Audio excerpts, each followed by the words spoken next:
This call is now being recorded. أعوذ بالله من الشيطان الرجيم. بسم الله الرحمن الرحيم. الحمد لله رب العالمين، الصلاة والسلام على رسول الله وعلى آله وصحبه أجمعين، أما بعد. رب اشرح لي صدري ويسر لي أمري واحلل عقدة من لساني يفقهوا قولي. رب زدنا علما. الحمد لله. الله تعالى മഹത്തായ അൽഹംദുലില്ലാഹ്. നമ്മളിന്ന് റമദാനിന്റെ 3-ാമത്തെ ദിവസത്തിലാണ്. നാട്ടിലുള്ളവരാണെങ്കിൽ അൽഹംദുലില്ലാഹി റബ്ബിൽ ആലമീൻ. അല്ലാഹു തആല നമുക്ക് ഓരോരുത്തർക്കും ഏറ്റവും ഖൈറായ രീതിയിൽ അമലുകൾ ചെയ്യാൻ തൗഫീഖ് നൽകട്ടെ. ആമീൻ യാ റബ്ബൽ ആലമീൻ. ഒരു റമദാൻ കൂടെ അധികമായി ലഭിച്ചവരുടെ അല്ലെങ്കിൽ ലഭിക്കുന്നവരുടെ പ്രത്യേകത നാം ഓരോരുത്തരും മനസ്സിലാക്കിയതാണ്. അൽഹംദുലില്ലാഹി റബ്ബിൽ ആലമീൻ. ആ റമദാനിനെ ഏറ്റവും നല്ല രീതിയിൽ ഉപയോഗപ്പെടുത്തുക. നാം ഓരോരുത്തരും പരിശ്രമിക്കുക. അല്ലാഹു തആല നമുക്ക് അതിനുള്ള തൗഫീഖ് നൽകട്ടെ. ആമീൻ. ഒരിക്കല് അബ്ബാസ് റളിയല്ലാഹു അൻഹു നബി സല്ലല്ലാഹു അലൈഹി വസല്ലമയുടെ അടുക്കലേക്ക് പോവാണ്. എന്നിട്ട് നബി സല്ലല്ലാഹു അലൈഹി വസല്ലമയോട് പറയാണ്, യാ റസൂലല്ലാഹ് അല്ലിംനി ഷൈഅൻ അസ്അലുഹു അല്ലാഹ്. അല്ലയോ റസൂൽ സല്ലല്ലാഹു അലൈഹി വസല്ലം, എനിക്ക് ഒരു കാര്യം പഠിപ്പിച്ചു തരണം. എന്നൊരു കാര്യം പഠിപ്പിച്ചു തരണം. അങ്ങനെയുള്ള കാര്യമാണ് അസ്അലുഹു അല്ലാഹ്. അള്ളാഹിനോട് എനിക്ക് ചോദിക്കാൻ പറ്റുന്നതായിട്ടുള്ള ഒരു കാര്യം എനിക്ക് പഠിപ്പിച്ചു തരണം എന്ന് റസൂൽ സല്ലല്ലാഹു അലൈഹി വസല്ലമിനോട് അബ്ബാസ് റളിയല്ലാഹു അൻഹു പറയാം. അപ്പോൾ നബി സല്ലല്ലാഹു അലൈഹി വസല്ലം പറഞ്ഞു, സലില്ലാഹ അൽ ആഫിയ. നീ അള്ളാഹിനോട് ചോദിക്കുക. എന്തിനു വേണ്ടി ചോദിക്കുക? അൽ ആഫിയ, ആഫിയത്തിന് വേണ്ടി ചോദിക്കാം. അങ്ങനെ അതിനുശേഷം ഞാൻ ആ രീതിയിൽ കുറച്ച് ദിവസം അങ്ങനെ ചെയ്തു. അബ്ബാസ് റളിയല്ലാഹു അൻഹു പറയാൻ. അതിനുശേഷം വീണ്ടും നബി സല്ലല്ലാഹു അലൈഹി വസല്ലമയുടെ അടുക്കലേക്ക് പോയിട്ട് വീണ്ടും ചോദിക്കാണ്, യാ റസൂലല്ലാഹ്, അല്ലാഹുവിന്റെ റസൂലേ, അല്ലിംനി ഷൈഅൻ അസ്അലുല്ലാഹ്. കഴിഞ്ഞ ദിവസം ചോദിച്ച അതേ ചോദ്യം വീണ്ടും ചോദിക്കാണ്, എന്നെ ഒരു കാര്യം പഠിപ്പിക്കണം.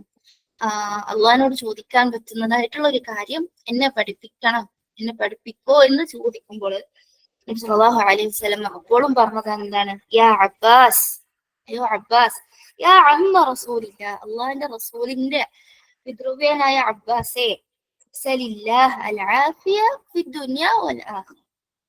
ദുനിയാവിലും ആഖിറത്തിലുമുള്ള ആഫിയത്തിനു വേണ്ടി നീ നിന്റെ റബ്ബിനോട് ചോദിക്കും എന്നാണ് പറയുന്നത്. സുബ്ഹാനല്ലാഹ്.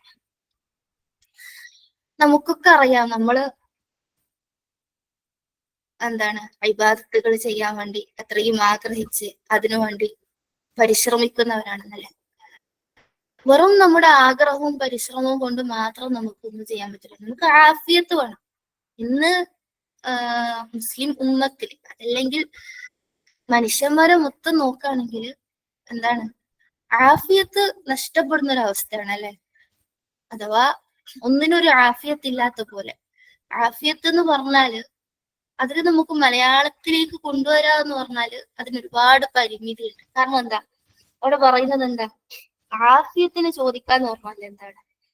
വഹാദിഹി ദഅവത്തുൻ ജാമിഅത്തുൻ വശാമിലത്തുൻ. അഥവാ എല്ലാം ഉൾക്കൊള്ളുന്ന എല്ലാം അടങ്ങിയിട്ടുള്ള ജാമിഅായിട്ടുള്ള മൊത്തത്തിലുള്ള ഒരു ദുആയാണെന്ന് അല്ല ആഫിയ. ആഫിയത്തിന് ചോദിക്കാന്ന് പറഞ്ഞാല് എങ്ങനെയുള്ളതിൽ നിന്നും? എല്ലാ ഷർറുകളിൽ നിന്നും. അത് എങ്ങനത്തെ? ദുനിയാവിലെയും ആഖിറത്തിലെയും എല്ലാ ഷർറുകളിൽ നിന്നും സംരക്ഷണം തേടുന്നതായിട്ടുള്ള എല്ലാം ഉൾക്കൊള്ളുന്ന ഒരു ദുആആണ് ആഫിയത്തിന് ചോദിക്കുക. അത് മാത്രമല്ല, അതിനെ കുറിച്ച് പറയുന്നത് എന്താണ്? അല്ലാഹു തആലയുടെ അടുക്കല് ആഫിയത്തിന് ചോദിക്കുന്നതിനേക്കാൾ അള്ളാഹുവിന് ഇഷ്ടപ്പെട്ടതായിട്ടുള്ള മറ്റൊന്നും ഇല്ല എന്നാണ് പറയുന്നത്. സുബ്ഹാനല്ലാഹ്. ഈ അബ്ബാസ് റളിയല്ലാഹു അൻഹു നബി സല്ലല്ലാഹു അലൈഹി വസല്ലമയുടെ അടുക്കല് വീണ്ടും വന്നപ്പോഴും ചോദിച്ചപ്പോഴും ഒരേ കാര്യം പറഞ്ഞിട്ടുണ്ടെങ്കിൽ അതിന് എത്രത്തോളം പ്രാധാന്യം ഉണ്ട് എന്നുള്ളത് നമ്മൾ ഓരോരുത്തരും മനസ്സിലാക്കേണ്ടതാണ് അല്ലെ. അഥവാ ആഫിയത്തിന് തുല്യമായിട്ട് മറ്റൊരു കാര്യമില്ല എന്നാണ് പറയുന്നത്. എത്രത്തോളം എന്ന് വെച്ചാല് ആർക്കെങ്കിലും അല്ലാഹു തആല വമൻ ഉഅതിയൽ ആഫിയ, ആർക്കെങ്കിലും ആഫിയത്ത് നൽകിയാൽ ദുനിയാവുൽ-ആഖിറ, ദുനിയാവിലെയും ആഖിറത്തിലെയും ആഫിയത്ത് നൽകിയാൽ എന്താ പറയുന്നത്? ഫഖദ് കമല നസീബഹു മിനൽ ഖൈർ. അഥവാ ഖൈറ് കൊണ്ടുള്ള അവന്റെ ഓഹരി എന്താക്കി? അവിടെ പൂർത്തിയായി എന്ന് പറയുന്നത്. സുബ്ഹാനല്ലാഹ്. അപ്പൊ നമ്മൾ ഓരോരുത്തരും നിരന്തരം നമ്മുടെ ദുആയിൽ ഉൾപ്പെടുത്തേണ്ട ഒരു കാര്യമാണ് എന്ത്? ആഫിയത്ത്. മറ്റൊരു റിപ്പോർട്ടില് അനസ് റളിയല്ലാഹു അൻഹു പറയുന്ന ഒരു റിപ്പോർട്ടിൽ കാണാൻ പറ്റും, ഒരു മനുഷ്യന് നബി സല്ലല്ലാഹു അലൈഹി വസല്ലമയുടെ അടുക്കൽ വന്നിട്ട് ചോദിക്കാണ്, യാ റസൂലല്ലാഹ് അയ്യു ദുആഇ അഫ്ളൽ, ഏറ്റവും ശ്രേഷ്ഠമായ ദുആ ഏതാണ് എന്ന് ചോദിക്കുമ്പോൾ നബി സല്ലല്ലാഹു അലൈഹി വസല്ലം പറയാണെന്ത്? സലില്ലാഹ അൽ-ആഫിയ സലില്ലാഹ അൽ-അഫ്വ വൽ-ആഫിയത ഫിദ്ദുനിയ വൽ-ആഖിറ. അഥവാ ദുനിയാവിലെയും ആഖിറത്തിലെയും എന്താ അഫ്വിനും ആഫിയത്തിനും വേണ്ടി അല്ലാഹു തആല. അങ്ങനെ അദ്ദേഹം അടുത്ത ദിവസം വീണ്ടും വരാണ്. എന്നിട്ട് നബി സല്ലല്ലാഹു അലൈഹി വസല്ലമയോട് അതേ ചോദ്യം ചോദിക്കാണ്, അയ്യു ദുആ അഫ്ളൽ. അപ്പോൾ വീണ്ടും നബി സല്ലല്ലാഹു അലൈഹി വസല്ലം പറയാണെന്ത്? സലില്ലാഹ അൽ-അഫ്വ വൽ-ആഫിയത ഫിദ്ദുനിയ വൽ-ആഖിറ. എന്നിട്ട് പറഞ്ഞു കൊടുക്കാണ് എന്ത്? ഫഇദാ ഉഅതീത അൽ-ആഫിയത ഫിദ്ദുനിയ വൽ-ആഖിറ ഫഖദ് അഫ്ലഹ. അഥവാ നിനക്ക് ദുനിയാവിലെയും ആഖിറത്തിലെയും ആഫിയത്ത് ലഭിച്ചാൽ ഫഖദ് അഫ്ലഹ, തീർച്ചയായിട്ടും നീ എന്തായി? വിജയിച്ചു എന്നാണ് പറയുന്നത്. സുബ്ഹാനല്ലാഹ്. അപ്പൊ ആഫിയത്ത് എന്ന് പറയുന്നത് വെറും എന്താ നമ്മുടെ ശരീരത്തിലുള്ള ഒരു സൗഖ്യം അല്ലെങ്കിൽ ഒരു സുഖം എന്ന് മാത്രം നമുക്ക് അതിനെന്താ പറയാൻ പറ്റില്ല, അർത്ഥം പറയാൻ പറ്റില്ല. അതെന്ന് വെച്ചാൽ എല്ലാ കാര്യങ്ങളും, ദുനിയാവിലെ ആഫിയത്ത് എന്ന് പറഞ്ഞാൽ ദുനിയാവിലെ എല്ലാ കാര്യങ്ങളും അതിൽ ഉൾക്കൊണ്ടു. ആഖിറത്തിലെ ആഫിയത്ത് എന്ന് പറഞ്ഞാൽ ആഖിറത്തിലുള്ള എന്തൊക്കെ കാര്യങ്ങൾ അതൊക്കെ ഉൾക്കൊണ്ടു എന്നാണ് ഈ ആഫിയത്തിനെ കുറിച്ച് പറയുന്നത്. അതുപോലെ നബി സല്ലല്ലാഹു അലൈഹി വസല്ലമക്ക് അല്ലാഹു തആല കൊടുത്തൊരു പ്രത്യേകതയാണ് എന്ത്? ജവാമിഉൽ കലിം. അഥവാ ചെറിയ വാക്കുകളായിരിക്കും അല്ലെങ്കിൽ കുറഞ്ഞ വാക്കുകളായിരിക്കും, പക്ഷെ അതിലെന്തുണ്ടാവും? എല്ലാം ഉൾക്കൊള്ളും. അതുകൊണ്ടാണ് നമ്മൾ എന്ത് ദുആ ചെയ്യുമ്പോഴും നബി സല്ലല്ലാഹു അലൈഹി വസല്ലം പഠിപ്പിച്ചു തന്ന വാചകങ്ങൾ ഉപയോഗിച്ചിട്ട് നമ്മൾ ദുആ ചെയ്ത് പറയുന്നത്. നമുക്ക് മലയാളത്തിൽ ഒരുപാട് പ്രാർത്ഥിക്കാൻ അറിയാം, അത് ഖൈറന്നാണ്, നമുക്ക് പ്രാർത്ഥിക്കാം. കാരണം നമ്മുടെ ആഗ്രഹങ്ങൾ നമ്മുടെ ഭാഷയിൽ നമുക്ക് പറയാം. പക്ഷെ അവിടെ നബി സല്ലല്ലാഹു അലൈഹി വസല്ലം ആ വിഷയത്തിൽ ഒരു വാചകം നമുക്ക് പഠിപ്പിച്ച് തന്നിട്ടുണ്ടെങ്കിൽ, ഇന്നലെ നമ്മൾ ഒരു വലിയ ദുആ പഠിച്ചു, ഒരുപാട് കാര്യങ്ങൾ ഉൾക്കൊള്ളുന്ന ഒരു ദുആ, അതില് ഉപയോഗിച്ച വാക്കുകൾ നമുക്ക് നോക്കിയാൽ കാണാൻ പറ്റും, വളരെ ചെറിയ ചെറിയ ചെറിയ വാക്കുകളാണ്. സുബ്ഹാനല്ലാഹ്. പക്ഷെ അതിന്റെ ആശയം എന്ന് പറയുന്നത് നമ്മുടെ മലയാള ഭാഷയിൽ നമുക്ക് ഒരിക്കലും ഉൾക്കൊള്ളിക്കാൻ പറ്റുന്ന അല്ലെങ്കിൽ ചുരുക്കാൻ പറ്റുന്ന കാര്യങ്ങളല്ല. അഥവാ അതെന്ന് വെച്ചാൽ വളരെ വിശാലമായതാണ്. അതാണ് നബി സല്ലല്ലാഹു അലൈഹി വസല്ലം നമുക്ക് പഠിപ്പിച്ചു തന്ന ദുആകളുടെ പ്രത്യേകത.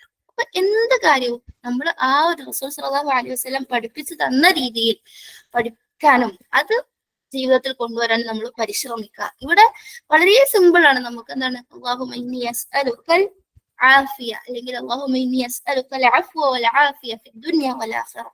അങ്ങനെ തുടങ്ങിയ ഒരുപാട് ദുആകൾ ഉണ്ട്. നമുക്ക് അങ്ങനെ ദുആ ചെയ്യാം. ഇൻഷാ അല്ലാഹ് ഇന്ന് നമ്മൾ പഠിക്കാൻ പോകുന്നത് ആഫിയത്തിനെ കുറിച്ച് സല്ലല്ലാഹു അലൈഹി വസല്ലം നമുക്ക് പഠിപ്പിച്ചു തന്ന രാവിലെയും വൈകുന്നേരവും അദ്കാറുകളിൽ നമ്മൾ ചൊല്ലുന്ന ദുആ ആണ് ഇൻഷാ അല്ലാഹ് ബിഇദ്നില്ലാഹ്. അതിന് മുമ്പായിട്ട് ഈ ആഫിയത്തിനെ കുറിച്ച് പറയുന്നത് എന്താണ്? 3 കാര്യങ്ങളാണ് ഈ ആഫിയത്ത് കൊണ്ട് ഉദ്ദേശിക്കുന്നത്. അതിൽ ഒന്നാമത്തത് എന്താണ്? എല്ലാ കാര്യങ്ങളും ഉൾക്കൊള്ളുന്നതായ, അഥവാ ദുനിയാവിലെയും ആഖിറത്തിലെയും എല്ലാ കാര്യങ്ങളും ഉൾക്കൊള്ളുന്നതായ ഖൈറിനാണ് നമ്മൾ ആഫിയത്ത് എന്ന് പറയുന്നത്. രണ്ടാമത് എന്താണ്? മൊത്തത്തിൽ നോക്കുകയാണെങ്കിൽ എന്താണ്? ഏറ്റവും അഫ്ളലായ, നമ്മൾ നേരത്തെ പറഞ്ഞ പോലെ എന്താണ്, മുആദ് ഇബ്നു ജബൽ റളിയല്ലാഹു അൻഹുവിന്റെ റിപ്പോർട്ടിൽ കാണാൻ പറ്റും, മാ മിൻ ദഅവത്തിൻ അഹബ്ബു ഇലല്ലാഹ് അൻ യദ്ഉവ ബിഹാ അബ്ദുൻ മിൻ അൻ യഖൂല അല്ലാഹുമ്മ ഇന്നി അസ്അലുകൽ മആഫിയ. അതല്ലെങ്കിൽ അൽ ആഫിയത ഫി ദുനിയ വൽ ആഖിറ. അഥവാ അള്ളാഹിന്റെ അടുക്കൽ വേറൊരു ദുആയും ഇല്ല ഒരു അടിമ ചോദിക്കുന്നത് ഏറ്റവും അഫ്ളലായ അല്ലെങ്കിൽ അള്ളാഹുവിന് ഏറ്റവും ഇഷ്ടപ്പെട്ടതായ ദുആ എന്ത്? ആഫിയത്തിനെ കുറിച്ച് തേടാന്ന് പറഞ്ഞാൽ. സുബ്ഹാനല്ലാഹ്. അപ്പൊ എന്താണ്? ഏറ്റവും അഫ്ളലായ ദുആ ആണ്. അതേപോലെ തന്നെ അല്ലാഹു തആലക്ക്, മൂന്നാമതായിട്ട് അല്ലാഹു തആലക്ക് ഏറ്റവും മറ്റുള്ള എല്ലാ ദുആകളെക്കാളും അല്ലാഹു തആലക്ക് ഏറ്റവും ഇഷ്ടപ്പെട്ട ദുആ ആണ് അൽ ആഫിയത്ത്, ആഫിയത്തിനെ ചോദിക്കാറുള്ളത്. അപ്പൊ നമുക്കൊക്കെ അറിയാവുന്ന ദുആ തന്നെയാണ് നമ്മൾ ഇന്നിവിടെ ചർച്ച ചെയ്യുന്നത്. അഥവാ നമ്മൾ പുതിയ പുതിയ കുറെ ദുആകൾ കൊണ്ടുവരാ എന്നുള്ളതല്ല നമ്മൾ എന്താക്കുന്നത്, ഉദ്ദേശിക്കുന്നത്. പകരം എന്താണ്, അഥവാ നമ്മൾ അറിയുന്ന ദുആകള്, ആ ദുആകള് എന്താ പറയാ, അത് അതിന്റെ